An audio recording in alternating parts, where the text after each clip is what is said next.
Hello all welcome to my channel. Let's make పీతల పులుసు. చాలా చాలా టేస్టీగా ఉంటుంది. ఒక్కసారి నా స్టైల్‌లో ట్రై చేద్దామా? ముందుగా పీతల్ని ఇలా ఫ్రెష్‌గా హాట్ వాటర్‌లో కడిగి క్లీన్ చేసి పెట్టుకున్నాను నేను. ఇవి ఒక 4, 5 పీతల వరకు ఉంటాయి. పెద్ద పీతలే.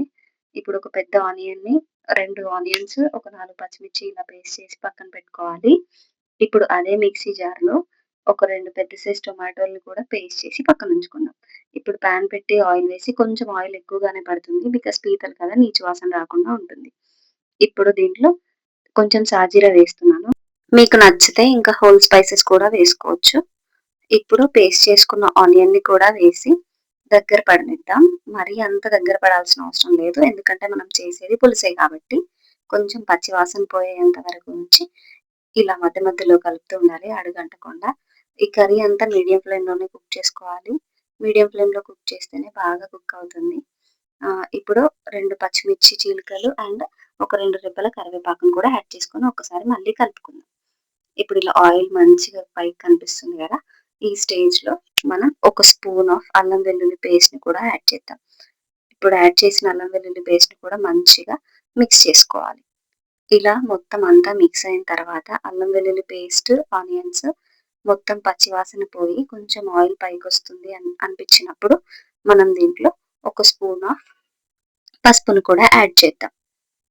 ఇప్పుడు యాడ్ చేసిన పసుపుని ఆనియన్స్ మరియు అల్లం వెల్లుల్లి పేస్ట్‌తో పాటు మంచిగా మిక్స్ అయిన తర్వాత మనం మిక్సీ పట్టి పెట్టుకున్న టొమాటో పేస్ట్‌ని కూడా వేసి మంచిగా కలుపుకోవాలి. ఇలా ఆయిల్ అంతా టొమాటోలు, ఉల్లిపాయలకి మంచిగా పట్టేలా ఆయిల్ అంతా సెపరేట్ అయ్యి మనకు పక్కన ఇట్లా ఆయిల్ తేలుతూ ఉంటుంది చూడండి పక్క నుంచి. ఆ స్టేజ్‌లో మనం ఒక స్పూన్ ఆఫ్ ఉప్పుని, మళ్ళీ మన టేస్ట్‌కి తగ్గట్టు కారాన్ని, కొంచెం కారం, ఉప్పు చూసి ఎక్కువగానే వేసుకోండి. ఎందుకంటే నీచు వాసన వస్తుంది లేకపోతే. నేనైతే 3 స్పూన్స్ ఆఫ్ కారం, 1 ½ స్పూన్ ఆఫ్ సాల్ట్‌ని వేస్తున్నాను. మనం నీచు కర్రీస్‌లో కొంచెం కారంగా ఉంటేనే బావుంటాయి గదా! సో, ఒకసారి మంచిగా అన్నీ వేసిన తర్వాత ఇలా కలుపుకోండి. ఇలా కలుపుకుంటూ ఉన్నప్పుడు మీరు చూడొచ్చు కొంచెం అడుగంటున్నట్టు అనిపిస్తుంది. ఆ స్టేజ్‌లో మనం పీతలు మనం క్లీన్ చేసి పెట్టుకున్నాం కదా! నేను చూపించిన విధంగా నీట్‌గా సర్దుకోండి. గుడ్డు సైడ్ కిందికి, షెల్ సైడ్ పైకుండేలా చూసుకోండి. అప్పుడే పీతలు మంచిగా లోపల కుక్ అవుతూ నీట్‌గా ఉంటాయి. అసలు పీతల కర్రీ అంటే నేను ఫస్ట్ టైమ్ ఆంధ్రాలో తిన్నాను సంక్రాంతికి వెళ్ళినప్పుడు. మా చిన్నత్తయ్య గారు చాలా చాలా చేశారు. నేను ఫస్ట్ టైమ్ అప్పుడే తిన్నా. అప్పటినుంచి నా ప్రెగ్నెన్సీ అంతా క్రేవింగ్సే క్రేవింగ్స్ అబ్బా! ఇప్పుడు ఆ పీతల్ని అలా సర్దుకున్న తర్వాత వాటికొచ్చిన కాళ్ళు ఉంటాయి గదా! ఆ నెయిల్స్, కాళ్ళు అవన్నీ అసలు పీతల్లో వేస్ట్ అనేదే ఉండదబ్బా!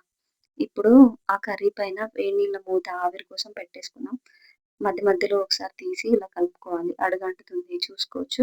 మనం పైన నీళ్ళ మీద పెట్టినా సరే కొంచెం ఆవిరికి కొంచెం కింద అడుగంటుతుంది. అది మాత్రం చూసుకుంటూ మంచిగా ఇట్లా ఒక్కొక్కసారి తిప్పుకోవాలి. పీతలు కొంచెం స్ట్రాంగ్‌గా ఉంటాయి గదా!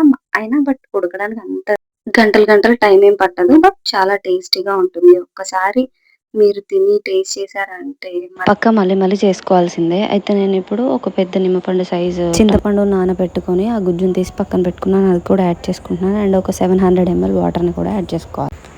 వాటర్ కూడా యాడ్ చేసుకున్నాక అంతా కలిపి ఒక 10 మినిట్స్ మూత పెట్టి మంచిగా కూర అంతా దగ్గర పడి గ్రేవీ చిక్కగా అయ్యేలాగా మూత పెట్టి కుక్ చేసుకోవాలి. ఇప్పుడు ఇలా గ్రేవీ అంతా చిక్కపడుతుందన్న టైంలో మనం ఒక 1 స్పూన్ ధనియా జీరా పౌడర్, అంటే నేను ధనియాలు జీరా రోస్ట్ చేసి సపరేట్గా పౌడర్ చేసుకున్నాను.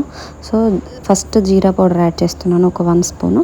యాడ్ చేశాక ఒకసారి మంచిగా కలుపుకొని పౌడర్ అంతా దాంట్లో మిక్స్ అయిన తర్వాత మళ్ళీ లాస్ట్లో మనం ఫైనల్గా ఒక స్పూన్నర వరకు ధనియాలు రోస్ట్ చేసుకొని వేయించుకొని పౌడర్ చేసుకున్నది కూడా వేసుకోవాలి. అండ్ ఒక కట్ట వరకు కొత్తిమీర కూడా పడుతుంది చూడండి. ఇలా ఒక కట్ట కొత్తిమీరని కూడా యాడ్ చేసుకొని మంచిగా కట్ చేసి యాడ్ చేసుకోవాలి.